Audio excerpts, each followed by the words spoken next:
Welcome to the AI Automations for Business podcast. We're your hosts, Katie and Noel, and we'll be discussing how you can use AI for your business, along with the latest news, updates, and automations to help you stay ahead of the curve. Making running your business more effective and enjoyable. Please be sure to subscribe, and I really hope you enjoy this episode.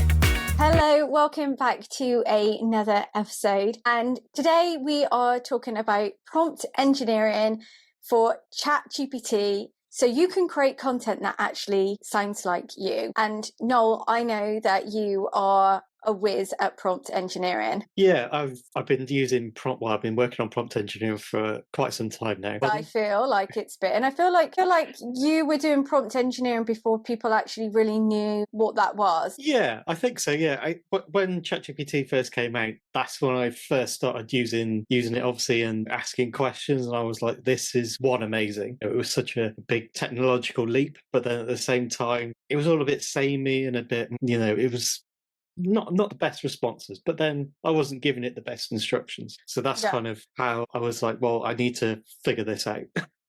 What I would say is, like, prompt engineering takes a lot of practice. So it's not like something that we can pick up and run with. You kind of need to train your brain to do prompt engineering, but anyone can do it with a bit of practice. So I see everywhere on Instagram. So obviously my explore page when I go on to Instagram is all fellow marketers and fellow like social media people. And I see a lot of posts about saying like, this is the best prompt to use, or use this prompt to get like X result. And I also, on the flip side, get emails from people. I probably get at least one of these emails every week, and it says, I'm just going to kind of paraphrase because I'm not saying that someone's wrong. I just feel like sometimes we aren't given all of the information. I feel like sometimes people can use these scare tactics and they're not actually giving you all the information. So this one is about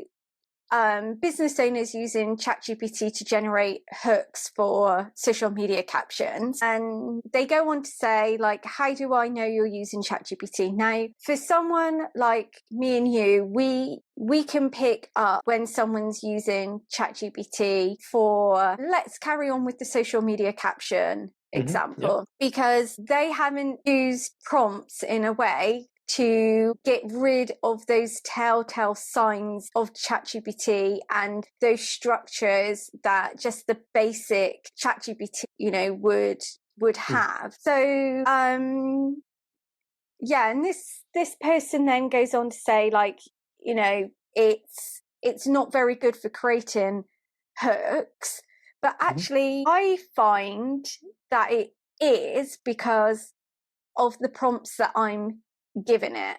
So then this person then goes on to say, instead of using ChatGPT, to buy their program or digital download, whatever it is. But I'm pretty sure, because there's hundreds and hundreds and hundreds of, they say, like hooks, content, templates, that's probably been generated by AI or ChatGPT, Claude. Absolutely. Yeah. So I'm kind of like almost fed up of people saying, ChatGPT works. It really does, but it just means that you're not, and I don't want to even say using it properly. It's just you're not giving it enough information when you're putting in the prompt. Absolutely, yeah. Like from a social media perspective, if I came to you and said, could you create me a LinkedIn post for my electrical design company that focuses on the design tools that I use, as an example, you would go away, you would create the post, and you would send it back to me, and I'd look at it and go, well, that sounds nothing like me. Yeah. It sounds like you. Yeah, because I don't have, if you're just giving me that information, that for me is not enough information for me to go, okay, I know exactly what to write and the tone of voice, like everything. Yes, I could create some sort of caption with a great hook, but whether it sounds like you or not, it's highly unlikely because I haven't asked, or you haven't given me all the information that I require. Absolutely. But if I give you like 5 or 10 examples of like, these are the ones that have worked really, really well for me, you could then look at those and then go, right, well, if that worked well, I can repurpose it to do this, but you've kind of, it works all the same with AI. If you don't give it any examples or any sort of, detailed instruction, then you're just going to get the basic stuff out of it. You're never going to get the good stuff. And you're just going to sound like everybody else that's using it. Whereas you could be clever. And what I would always do is give it the examples. I would also make, really hammer home the tone of voice and say, well, look, this is my target audience. This is kind of like what I'm trying to achieve. And you've kind of got to, the way I look at prompt engineering is I've got to talk to it as if I'm talking to somebody on like Upwork or Fiverr that's never met me before and say, this is what I want. And I know if I don't give enough instructions, I'm just going to get rubbish back. So the more I give it, the better the output will be for me. And that's real key. Yeah, so really, like you're saying to, like, part of your prompt should be, for example, like, I want to create an Instagram caption on whatever you want to create the caption on. Mm-hmm. My ideal clients are, and then give it as much detail as possible. Mm-hmm. This post, like, and then maybe like the aim of the post. Yeah, definitely. Yeah. And then like what action you might want someone to take from reading the post. Yeah. And you could also put in a bit of variety. So if you're giving it the examples, you could also say, well, these are the kind of structures that I like to follow. So I'd like to start off with a strong hook at the start. I then like to do like a little bit of this in the middle and a call to action and maybe something else after. Or you've got different structures for different types of posts that you're putting out. So if you give it that as well, as put it in there and say, well, you could then just give it a general instruction, like give me a marketing post about XYZ, and it will go, marketing, this person likes this structure. They give me these examples, example 2 and 3 in that list match. I'll then structure it in that sort of way and give you that sort of post. Yeah. Rather than just putting in, I'm a fitness instructor and I've got a new, can you write me an Instagram caption on my new class for Pilates? Yeah, he'd have no idea about, what Pilates is. You know what a gym is, but it doesn't know you. It doesn't know your business. Yeah, and that's when I feel like then that's where other business owners are getting frustrated and thinking that AI isn't, going to help them in their business. Yes, absolutely. Yeah. So I always as well give it my like brand voice. So I might say, this needs to be in like it could be like a friendly and polite tone. You might want to go for sassy and spicy. It might be professional and corporate. Mm-hmm. I mean, not me ever, but someone might. So yeah, it's like, that's really important as well, because then that's how you train it to sound like you. Yeah, absolutely. Yeah. You get rid of those like familiar ChatGPT structures that are really obvious when people haven't put in the right prompts. Yes, and also like for the telltale signs of AI with their double emojis and things like that, it's like you've then got to instruct it and say, well, look, these are all the things that I don't want you to do. You've got, as good as giving examples of what it should do, you've got to give it instructions of what it shouldn't do. I find those like they're like the superpower of a prompt. Yeah. That's the point where you can really hammer home and tailor the output. So it might give you an output that is just like, no, that's not really, it's 80% there. But if I added in this extra constraint into my prompt, that would then get rid of that bit. I'll give that another go. And then, you kind of iterate on it as you keep going. But yeah, you kind of got to copy paste that. And then don't forget where you've left it in your chat history so you can use it again. Yeah, absolutely. Yeah. And we were having a look, weren't we, at a app. I won't mention it, because I don't want to get sued. But there was an app and it said that it could like generate hooks, keywords, hashtags and captions for you. And so you were able to have like a free trial with it. So I downloaded it and like you had to put in like I think, was it like, can you remember what it was? It was just kind of like, I think I just put in like content marketing, didn't I? And then it gave me some options of hooks that I could then turn into like a caption. And they were so like basic in terms of what the prompt must have been. Yeah. It was all the telltale signs. Literally, I tried it a few times using like different words and also different industries. Like in 9 out of 10 of the prompts that it given me, it used, and here's the kicker. Yes, it did. Yeah, it loves that saying, doesn't it? Loves that. And then I feel like as well, if you're using ChatGPT for say like a blog, it will always have in conclusion, Yes. or to summarize. It always has like those key phrases that you need to look out for. Or it says, but what else does it sometimes come up with? It's like, but here's the thing, or something like that. Just watch out for things like that as well. Yeah, because I think the thing with that app is it could be incredible. Yeah. It won't take a lot to do it. Like, there just needs to be a box where you could say, well, here's my brand voice, and then use that to then create the hooks. But yeah, they need to do some work on some prompt engineering. It's a great idea, but yeah, it was like some people might find that incredible, but yeah. Yeah, I just feel like you could, with apps like that, they're really great because like they really pull you in because they can help me with hooks and hashtags and keywords and, you know, things like that. And, you know, people really want the help with that. But then the result is so disappointing because actually you could do that within ChatGPT for free, just using the right prompts. Yeah. And it gives you the freedom as well in ChatGPT to actually look at it and go, that's rubbish. I'll change the prompt to do this. With apps like that, you've got no option other than to re-roll and try again. Yeah. And the thing is, with an app like that, you can't give it more information. Whereas with ChatGPT, you can go, no, this is not what I wanted.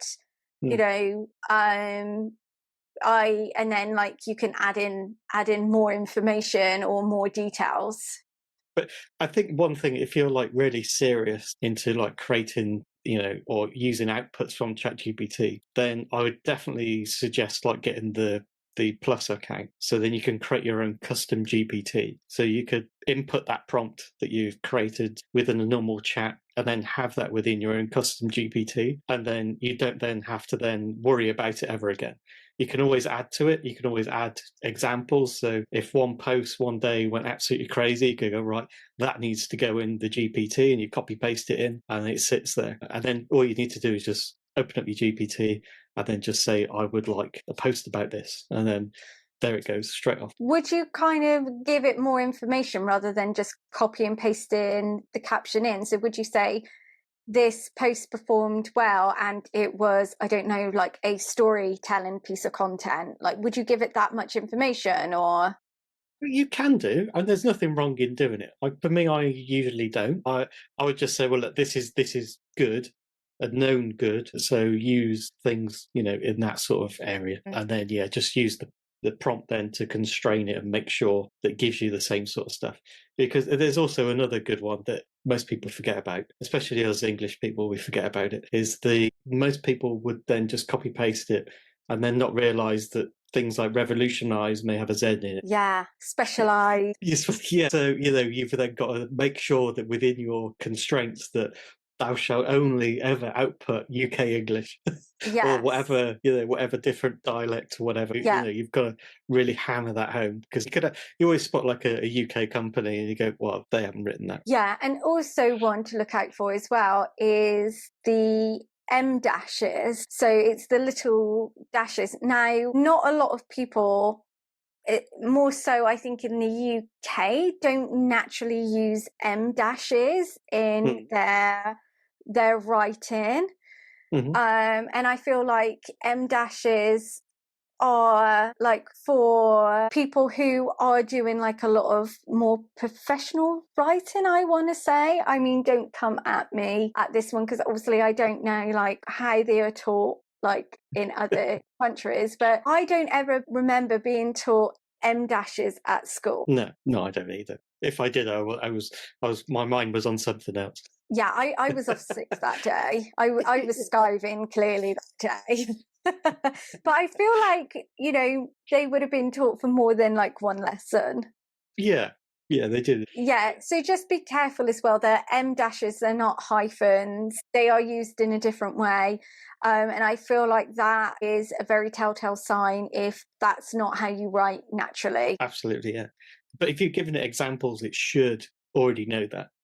Depending on how many, if you only give it one example, then it's never really going to understand it. But if you've given it 10 and you've never used it, it will nine out of 10, it would never think about it because it knows how you structure. Yeah. And I guess another good thing, you're talking about the voice, so that there is a bit of a cheat code that you can use without having to really go crazy on building a prompt. And that is to ask to increase burstiness and perplexity within the writing. So that the way that the AI works, it's in a structured way, and it basically guesses the next word or what it should be based on what's come before it. Whereas we don't speak like that. We're not robots. So when you're asking for those burstiness and perplexity, it's making it sound as if it's a human. So it uses human speech patterns within the prompt, within the output. Which is really quite clever. But yeah, that's not many awesome. people really use that. But yeah. No, I feel like that was a real gem of a tip that you have just given us. Well, just drop it in there. Yeah, and like you just totally went in and dropped that in like it was no big thing. And I feel like that's going to make a huge difference. Yeah, I've been doing it for years. Yeah, thanks. Thanks for passing that on to me. I'm just finding out at the same time as you guys, listeners. Yeah, there's no perks. Definitely not. No. Yeah, you could have that one. Okay, thanks. Any other amazing tips that you want to share, or do you feel like we've covered most of what people need to know to get started? Yeah, I think that covers the basics. One thing you can also do is that's also quite helpful is using markdown language within the prompt. So for those that haven't seen it before, you can use like one hash would be like the H1 tag for like a title. So and then you can then have double hash would be the second level hashtag? Of the heading. Yes, yeah, the hashtag, yeah. So you could have, the first one would be like a big title, and then you can go down to like 4. And basically, if you include that, it would then say, look at that title. And they say that could be like constraints, and that would be like a number 1. And then go, well, that's important. I need to know about this. And then it knows that everything else underneath that is part of that constraint until it hits the next title, which could be, the examples. And you go, right, well, now I understand that, the next bit. So it's all kind of, you've kind of got to build it in building blocks. You could type out a prompt, in just plain text in paragraph format, with the ramblings of a madman, and it's like, well, it's great. You've given it all the information, but you haven't quite structured it. So I would say how to structure prompts is usually really good. So for my prompts, I always start off with a role, and then I do goals, have constraint examples, and then example outputs. And then I work through that each time I build especially on an automation prompt. That's kind of the structure I follow, but you could use that anyway. There you go. It's another top tip.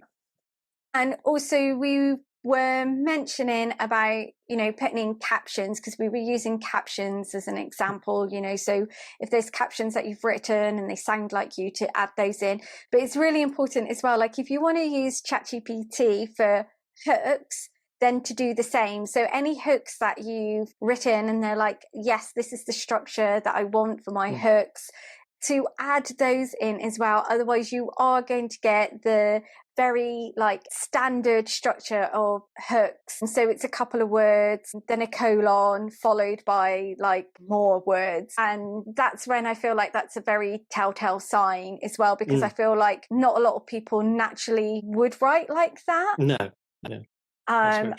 Yeah, so as well as captions, if you want it to create those hooks, then just give it examples of the hooks that you've written, and then it will understand your structure and the way that you write them. Absolutely, yeah. Yeah, the more you give it, the better you'll get. Well, thank you so much for listening to this podcast episode. I hope you liked it. Please do like and subscribe and leave a review if you feel called to. And if you've got any questions about prompt engineering that you would like us to answer on future episodes, then just send them over and we will try our very best to answer those for you. And we will catch you next time.